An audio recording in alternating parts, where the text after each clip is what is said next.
도시 정글 생존 가이드, 오늘은 두 번째 시간입니다. 부부 생활 한 이불 두 세계라는 제목입니다. 여러분, 결혼하면 어떤 게 떠오르십니까? 가장 먼저 어떤 생각이 드세요? 결혼. 대부분 결혼하면 이런 이야기를 합니다. 결혼하면 뭐가 좋아? 결혼하니까 좋아? 또는 야, 결혼한 그거 절대 하는 거 아니야. 결혼하면 너 그냥 끝나는 거야. 행복 또는 불행. 이런 식으로 우리는 결혼에 대해서 주로 정서적인 이야기를 듣곤 합니다. 그런데 우리에게 결혼 또는 부부 생활에 대해서 더 중요한 이야기가 있는데, 그것은 결혼과 부부 생활은 현실이다라는 것입니다. 그뿐만 아니라 우리가 살면서 맺는 관계의 맥락에서 동일하게 이 부부의 삶을 이해해야 한다라는 것입니다. 왜 그럴까? 함께하는 삶은 곧 관계이기 때문입니다. 그렇기 때문에 오늘 주제는 결혼한 분들만의 이야기가 아니라 누군가와 진정으로 가까워지려다가 마치 서로 다른 세계에 살고 있는 것 같은 벽을 마주하고 있는 모든 사람들에게 해당하는 이야기라고 말씀드리고 싶습니다. 결혼도 부부생활도 현실이자 관계이기에 기쁨과 어려움이 공존합니다. 늘 좋은 관계가 어디 있겠어요. 관계, 또 우리들의 삶은 기쁨과 어려움이 공존하죠. 그리고 감사와 행복을 느낄 때도 있지만 고민과 갈등을 겪을 때도 있습니다. 때로는 결혼에 대한 후회를 느끼기도 합니다. 내가 이 사람을 선택한 것이 과연 잘한 일일까라는 그런 생각들. 함께 사는 부부라 해도 늘 생각이 같을 수는 없죠. 왜냐? 아무리 가족이라 할지라도 존재론적으로 봤을 때는 나를 제외한 모든 사람들은 전적인 타자이기 때문입니다.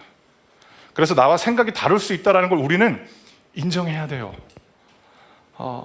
함께 사는 부부라 할지라도 한 사람은 만족할 수도 있고 한 사람은 불만족스러울 수 있습니다. 또 서로 같은 시기에 행복을 느끼거나 어려움을 겪는다 할지라도 그 이유에 대한 생각은 다를 수 있다라는 거죠. 왜냐? 나와 다른 사람이니까. 그래서 오늘 우리가 나눌 이야기의 주제는 부부생활 한 이불 두 세계인데요.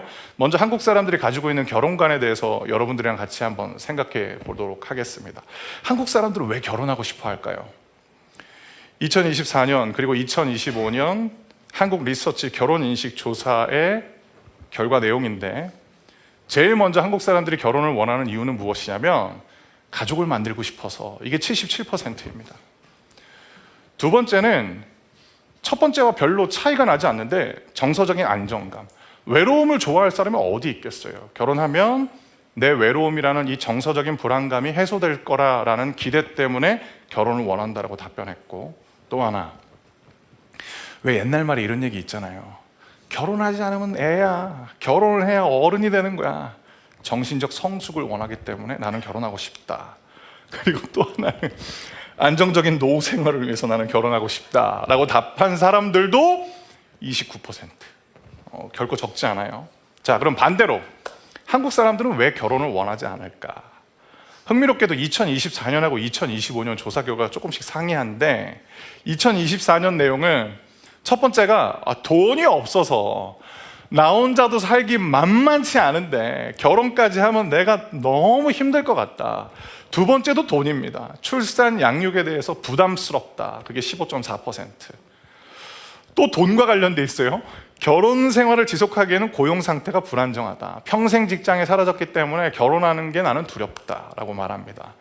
또 하나, 결혼의 필요성조차 내가 느끼지 못한다. 이게 19.1%. 이게 2024년 조사 결과입니다. 그럼 작년에 한국 사람들은 결혼에 대해서 기피하는 이유에 대해 뭐라고 말했을까? 그 1위가 무엇이냐? 아직 적당한 상대를 못 만났다라는 겁니다. 그 다음에 결혼할 필요성을 못 느껴서 경제적 여유 없음, 결혼하기에 나는 아직 젊다. 젊다라는 게 이게 기준이 다 다를 텐데. 그리고 마지막 이유가 뭐냐? 독신의 자유와 홀가분함을 잃고 싶지 않다라는 것입니다. 이 자료가 왜 중요하냐? 결혼을 하고 싶은 이유도, 결혼을 기피하는 이유도 결혼에 대해 뿌리 깊은 한국 사회의 인식을 보여주기 때문에 이 통계에 대해서 여러분들에게 먼저 소개해드렸습니다. 우리나라는 결혼하고 싶은 이유도, 결혼하기 싫어하는 이유도 나를 중심으로 이루어지는 판단에서 나온다라는 겁니다. 심지어 사랑한다라고 말하는 상대방을 앞두고 있다 할지라도 그 상대방이 나의 결혼의 선택에 있어서 고려의 대상이 되지 않는다라는 겁니다.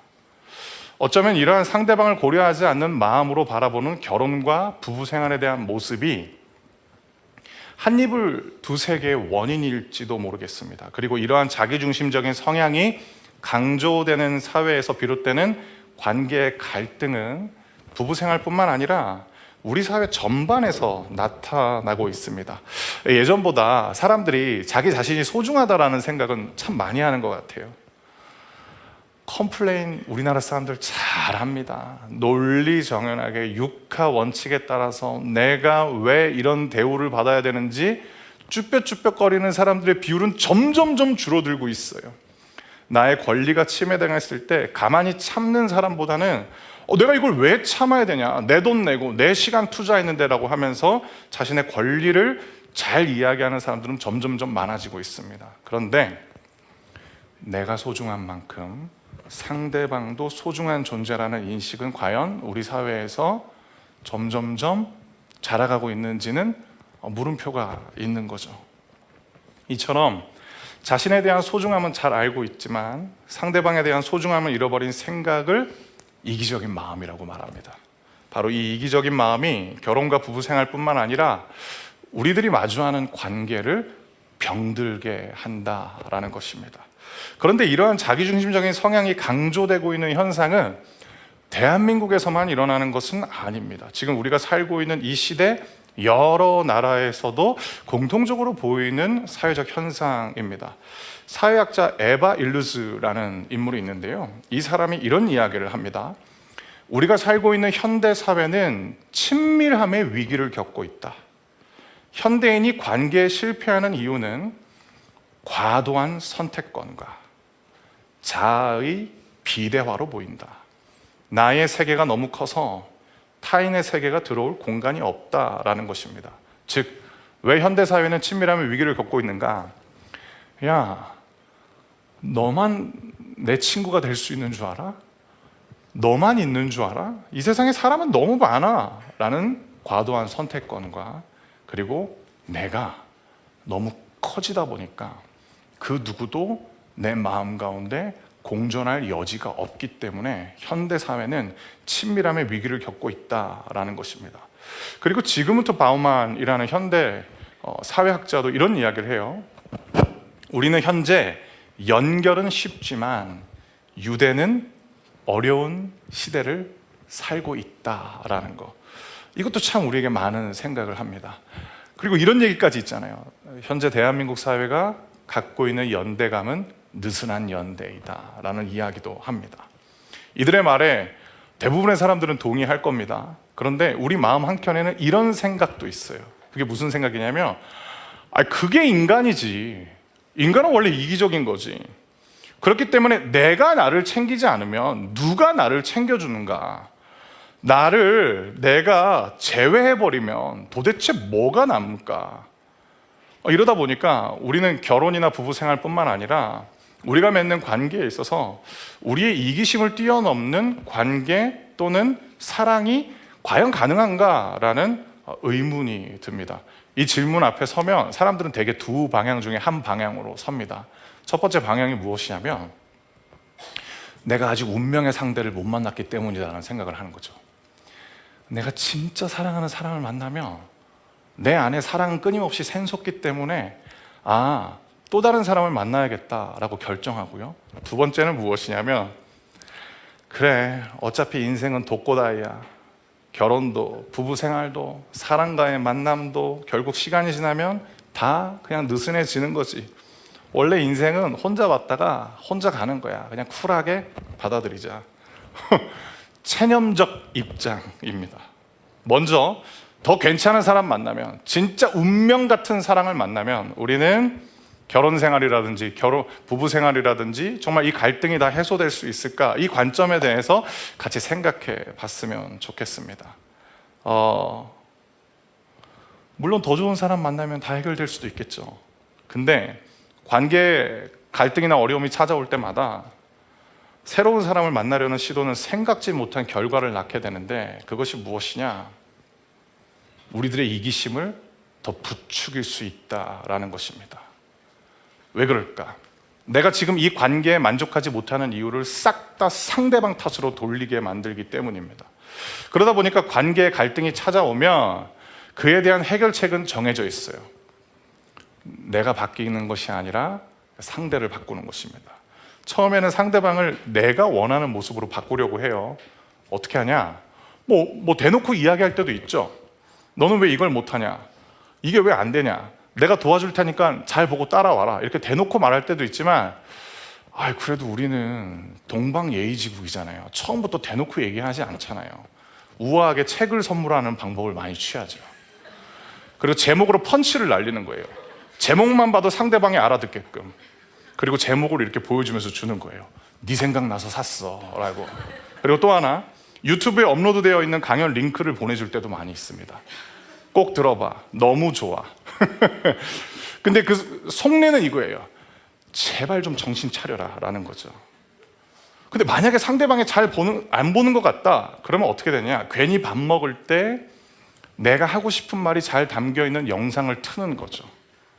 그리고 같이 배우자라는 마음이 아니라 듣고 이대로 좀 고쳐라 라는 마음으로 상대방에게 들려줄 때가 많다라는 것입니다. 물론 어떤 경우에는 그 사람한테 정말로 필요한 변화나 개선일 때도 있습니다. 하지만 적지 않은 경우 내가 바라는 모습으로 상대방을 바꾸고 싶어서 제안하는 것일 수 있다라는 것입니다.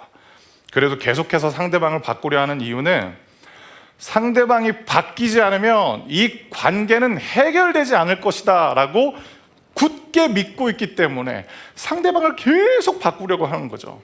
근데 만약 그렇게까지 했는데도 잘 되지 않는다, 그럼 어떻게 하느냐? 맞아요. 상대방을 다른 사람으로 교체합니다. 자신은 모르지만 이런 성향의 사람들은 결혼을 준비하는 때나 부부 생활을 할 때 비슷한 패턴이 나오는데, 그게 뭐냐? 나는 늘 심사위원회 자리에 있어요. 그리고 상대방은 오디션 응시생입니다. 그리고 나는 늘 평가예요. 외모 평가, 성격 평가, 앞날에 대한 비전, 경제적 수준, 내가 원하는 모습이 아니면 아닌 거예요. 왜냐? 내 마음에 들지 않는 사람과 관계를 이어져 가봤자 돈, 시간, 에너지 낭비라는 생각이 확고하기 때문입니다. 그러니까 이러한 모습은 마치 까다로운 소비자가 물건을 고르는 것처럼 상대방을 대하게 만드는 것입니다. 대개 이런 태도를 취하는 사람들이 주변으로부터 듣는 이야기가 있어요. 너는 왜 이렇게 눈이 높아? 그럼 펄쩍 뜁니다. 굉장히 억울하면서 이런 얘기를 해요. 나는 절대 눈이 높지 않아. 나는 바라는 것도 많지 않아. 내가 바라는 거는 요거 한두 가지야. 그런데 그거 아세요? 그 한두 가지 영역에서 자신이 완벽한 상대를 찾고 있다라는 것입니다. 아무리 한두 가지 영역이라도 그 기준에 도달하는 완벽한 사람은 존재하지 않는데, 완벽한 사람은 없기 때문에 그런 사람은 없는데 여전히 신기루를 찾아 헤매는 것처럼 더 좋은 사람을 만나면 관계에 대한 갈등은 사라질 것이다 라고 생각한다라는 것입니다. 여러분, 곁에 좋은 사람이 있으세요? 좋은 사람이 있으니까 같이 오신 분들도 많죠. 근데 곁에 좋은 사람이 있으니까 옆에 한 분이 이렇게 얘기를 하시네요. 그러면 행복한 분이시네요. 근데 만약에 나는 아직 좋은 사람을 만나지 못했어요 라고 생각이 강하다면, 어쩌면 아직 좋은 사람을 만나지 못했기 때문이 아니라 자기중심적인 성향이 너무 강하기 때문에 누구를 봐도 성에 안 차는 상태일 수 있다라는 겁니다. 그러면 반대로 체념적인 입장은 어떠할까? 결혼도 부부 생활도 결국 사람과의 만남은 다 그냥 그런 거야. 인생은 혼자 왔다가 혼자 가는 거야. 원래 그런 거니까 관계 자체에 별 기대하지 말자. 너는 네 방으로 가고 나는 내 방으로 가면 된다. 이런 입장은 어떨까? 이 부분에 대해서도 한번 생각해 보겠습니다. 여러분, 체념적 입장 가만히 보면 좀 성숙해 보일 때도 있죠. 그리고 되게 매력적으로 보일 때도 있어요. 되게 쿨하잖아요. 그런데 이게 가장 세련된 형태이자 어쩌면 내 자신도 속이는 교묘한 이기심일 수 있다라는 겁니다. 왜냐? 관계에 대해서 별 기대조차 하지 않는 이유는 온통 나 자신과 관련이 있기 때문입니다. 제가 몇 가지 말씀드려 볼게요. 관계에 있어서 체면적 입장을 취하는 사람들이 주로 하는 생각들입니다. 첫 번째 생각, 기대해봤자 나는 또 실망할 것이다. 관계를 위해 내가 노력해봤자 어차피 나는 내 노력에 따른 정당한 보상을 받지 못할 것이다. 그렇기 때문에 이 관계를 위해 에너지를 쓰지 않는 것이 나에게 이익이다. 그래서 굳이 이 관계에 내 마음을 쏟지 않겠다라고 결정하는 것입니다. 자, 이런 태도로 상대방을 대하면 어떻게 되느냐? 상대방이 사람이 아니라 풍경으로 바뀌게 되는 거죠. 그리고 여러분도 잘 아시잖아요. 사람은 영적인 존재이기 때문에 나를 어떻게 생각하는지 다 압니다. 그럼 서로가 풍경을 대하듯 대하는 거죠. 그 관계 가운데 사람은 존재하지 않게 될 수 있다라는 것입니다. 나도 상대방도 서로에게 풍경이 되는 것. 이게 진짜 우리가 바라던 관계일까요? 정말로 이런 관계를 지속하면 우리는 더 이상 관계에 있어서 갈등이나 고민으로부터 자유로워질 수 있을까요? 근데 한 가지 분명한 점은 이러한 체면적 입장도 우리들의 관계의 근본적인 문제가 되는 이기적인 마음은 고칠 수 없다라는 것입니다. 여러분께 한 가지 질문 드려볼게요. 마음속으로 답변해 주셨으면 좋겠어요. 이기적인 마음을 고칠 수 있다고 생각하세요? 과연 사람의 이기적인 마음이 고쳐질 수 있을까요? 고쳐질 수 있습니다. 근데 방법은 딱 하나밖에 없습니다. 그게 무엇이냐? 이기적인 마음은 무조건적인 사랑을 경험해야만 고쳐질 수 있습니다. 기독교는 그 무조건적인 사랑이 우리를 향한 하나님의 사랑이다라고 말하는데요. 요한일서 4장 7절부터 11절 말씀인데요. 자막을 통해서 저와 여러분들이 한 절씩 읽어보도록 할 텐데, 제가 먼저 7절, 그 다음은 여러분들이 7절부터 11절 말씀을 읽어보도록 하겠습니다. 사랑하는 친구들이여, 우리는 서로 사랑해야 합니다. 왜냐하면 사랑은 하나님께로부터 오기 때문입니다. 사랑하는 사람은 하나님의 자녀가 된 것이며 또한 하나님을 안다고 할 수 있습니다. 8절, 하나님은 사랑이시기에 사랑할 줄 모르는 사람은 하나님을 알지 못하는 자입니다. 하나님은 그의 독생자를 이 땅에 보내심으로 우리를 향한 그분의 사랑을 보여주셨으며 그를 통해 우리에게 생명을 주셨습니다. 진실한 사랑이란 하나님을 향한 우리의 사랑이 아니라 우리를 향한 하나님의 사랑인 것입니다. 보내셔서 우리의 죄를 위해 화목제물이 되게 하셨습니다. 사랑하는 친구 여러분, 하나님께서 이처럼 우리를 사랑해 주셨으니 우리 역시 서로를 사랑해야만 합니다. 아멘. 세상은 사랑이 낭만으로부터 온다라고 이야기를 해요. 로맨스가 있어야 사랑이 시작될 수 있다. 그리고 심지어 어떤 사람은 사랑을 지속하기 위해서 로맨스가 지속되어야 된다라고 말하는 사람도 있어요. 저는 개인적으로 그분들의 취향을 존중하는데 막 오그라드는 말 되게 잘하는 분들 있잖아요. 저는 진짜 존경해요. 저는 못하거든요. 어제보다 오늘 더 사랑해 막 이런 분들 있잖아요. 존중해요. 그게 이제 세상이 말하는 사랑의 출처인 거예요. 누구 특정 인물 디스하는 건 아니에요. 근데 그런 말 쓰는 사람 생각보다 많습니다. 저는 진짜 깜짝 놀랐어요. 아내랑 밥을 먹고 있는데 옆 테이블에 어떤 남편이 그 여자분한테 어제보다 오늘 더 사랑한다라고 하는데 마음속으로 저거 유튜브 쇼츠에서 내가 봤던 건데 막 이런 생각. 그러니까 저는 그런 거 약간 오글거려 하는 거예요. 그리고 또 어떤 사람들은 첫눈에 반하게 하는 상대방의 매력이 나한테 사랑을 불지폈다라고 말하는 거예요. 같은 부류의 인간인 것 같아요. 그리고 또 어떤 분들은 이런 얘기를 하는 거예요. 목사님, 필이 와야죠. 딱 보자마자 너구나 라고 해야 사랑이 오죠 라고 말하는 분들도 있어요. 근데 기독교는 사랑은 하나님께로부터 온다 라고 말하고 있습니다. 그래서 하나님은 당신을 뭐라고 소개하시냐? 나는 사랑이다 라고 하나님이 자신을 소개합니다. 그 사랑을 체험하게 되면 어떻게 되느냐? 서로 사랑하게 된다라는 것입니다. 나만 사랑받는 것도 아니고 나만 사랑하는 것도 아니고 서로 사랑하게 된다. 왜냐? 하나님의 무조건적인 사랑을 체험하면 인간의 이기심이 점점점 균열이 생겨가기 때문에 서로 사랑하는 사랑으로 바뀌게 되는 것입니다. 하나님이 가르쳐 주시는 사랑의 특징이 있어요.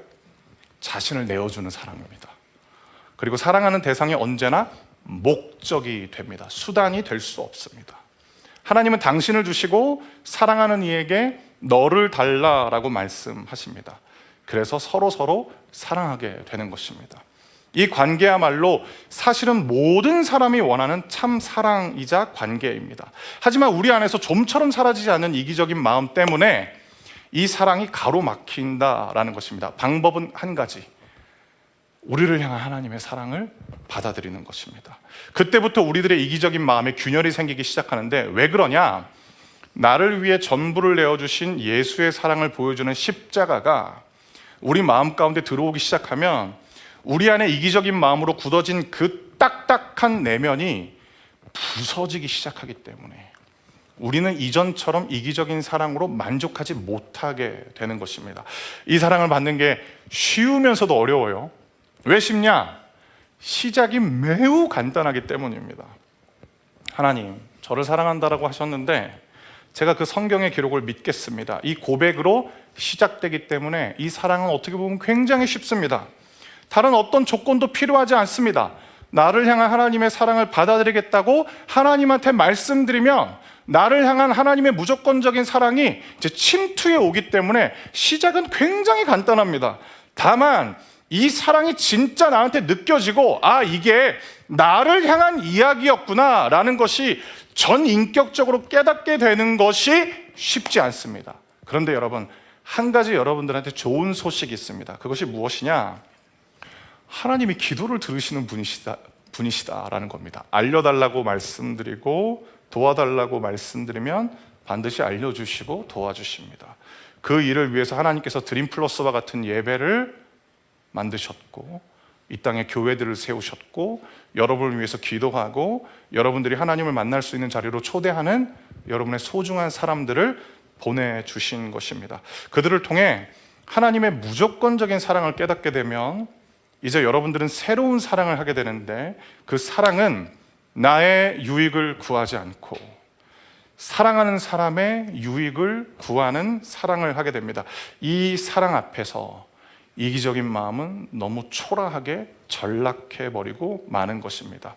고린도전서 13장 4절부터 5절 말씀인데 제가 4절을 읽고요, 여러분들은 5절 말씀을 읽어주세요. 제가 먼저 4절을 읽겠습니다. 사랑은 오래 참습니다. 사랑은 친절합니다. 사랑은 시기하지 않습니다. 사랑은 자랑하지 않습니다. 사랑은 교만하지 않습니다. 5절.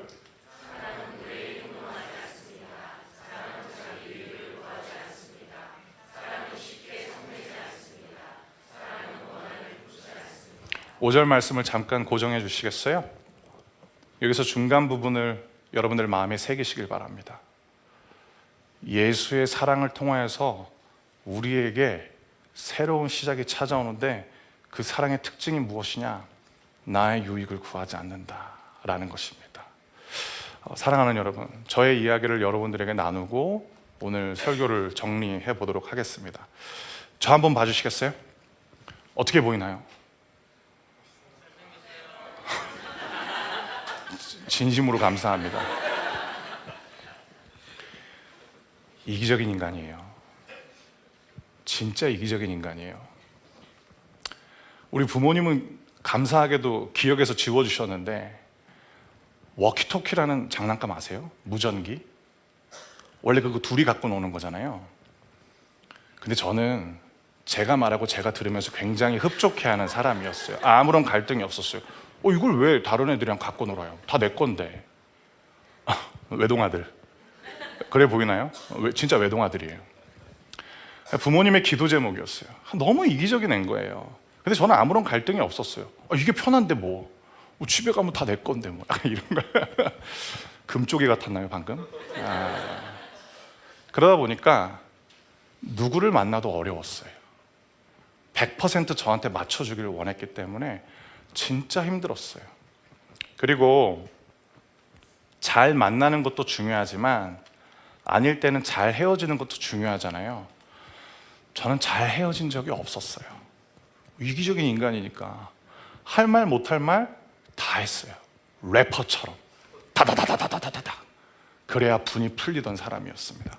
관계에 어려움이 생기면 늘 상대방 탓이니까 저는 다른 사람 만나면 된다라는 게 확고했던 사람입니다. 너무 좋은 사람 만나면 나는 행복하게 결혼 생활을 할 수 있을 거야 라고 믿었던 사람이 바로 저였습니다. 물론 겉으로는 내가 부족하다라고 이야기를 해요. 근데 마음속 진심 깊은 곳에는 너는 진짜 아니다 라는 생각이 되게 많았어요. 근데 문제가 생겼어요. 지금 돌이켜보면 그것이 축복인데 그때는 문제였어요. 그게 무엇이냐? 자꾸만 하나님이 저한테 그 생각이 잘못되었다라는 마음을 주시는 거예요. 나의 이기심이 괜찮았는데 하나님이 좋아지면서부터 하나님이 제 생각에 관여하기 시작하는 거예요. 그렇게 사람을 대해서는 안 된다라는 마음을 자꾸만 저한테 불어넣어 주시다 보니까 너무 힘든 거예요. 그때 지금의 제 아내를 만났습니다. 아내를 만나다가 이따금씩 제 마음 한켠에 어떤 전쟁이 일어났냐면 이런 두 마음이 싸웠는데 첫 번째 마음은 무엇이냐면 이 사람보다 분명히 더 좋은 사람이 있을 텐데 라는 마음. 어떤 분들은 되게 걱정 어린 눈으로 막 보고 있어요. 제 아내 여기 안 왔어요. 또 하나의 마음은 무엇이냐면 이거 하나님이 좋아하시는 마음 아닌데 2년 반 동안 데이트하면서 계속 이 두 마음이 갈등을 했었습니다. 그런데 우여곡절이 있었지만 결혼을 약속하게 되었습니다. 아내는 저보다 2살 연상이었고요. 아내가 이제 계속 해를 넘기는 거에 좀 부담을 느껴하는 것 같아서 제가 약속을 했어요. 제가 30살이 되면, 즉 아내가 32살이 되면 우리는 무조건 결혼한다. 그러니까 걱정하지 마라. 나랑 그냥 데이트하면 된다 라고 이야기를 했는데 청청병력 같은 소식이 들려옵니다. 아내의 가정이 재정적으로 너무 어려워졌어요. 그냥 어려워진 게 아니라 감당할 수 없을 정도로 어려워졌어요. 무서웠어요. 여러분, 목사가 월급 너무 많이 받으면 TV에 나오는 거 아시죠? 목사라는 직업이 큰 돈을 버는 직업이 아니에요. 너무 무서웠어요. 나 아무것도 못 해주는데. 그리고 자신의 가정이 재정적으로 어려워졌다는 소식을 전하는 아내의 모습 속에서 저는 2가지 마음을 느꼈어요. 첫째, 너무 슬퍼하는 것. 둘째, 제가 떠나갈까 봐 불안해하는 걸 제가 느꼈어요. 그래서 제가 아내한테 그런 얘기를 했어요. 우리 결혼에는 아무 변화 없다. 결혼하자 라고 이야기를 했어요. 그래 놓고 하나님한테 제가 무슨 기도를 했느냐, 하나님 제발 망했던 그 사업이 다시 회복되게 해주세요 라고 엄청 기도했어요. 당연히 들어줄 줄 알았어요. 더 안 좋아졌어요. 더 안 좋아졌어요. 그리고 결혼하고 나서 이제 세월이 조금 지났습니다. 결혼 4년 차가 됐는데 더 어려워진 거예요. 그래서 아내가 밤마다 막 되게 우는 거예요.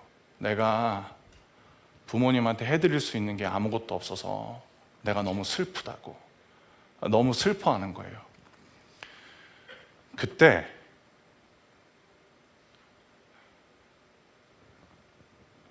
하나님이 제 마음 가운데 너 남편이잖아, 너 사위잖아, 너 예수님 믿는 사람이잖아. 그래서 제가 아내한테 장인 장모님이랑 같이 살자고 이야기를 했어요. 저한테는 외동아들이고 큰방 혼자 쓰는 게 익숙한 저한테는 저를 집어 던지는 결정이었어요. 그리고 부산에 계신 우리 부모님한테 전화를 드렸어요. 제발 나의 이 선택을 말려달라는 마음으로. 근데 아버지랑 어머니가 당연히 그래야지 라고 말씀하시는 거예요. 당연히 그래야지.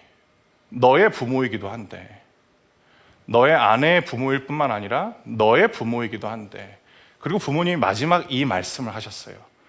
우리 예수님 믿는 사람들이잖아. 당연히 그래야지. 그리고 이제 올해가 8년째 장인 장모님이랑 같이 살고 있어요.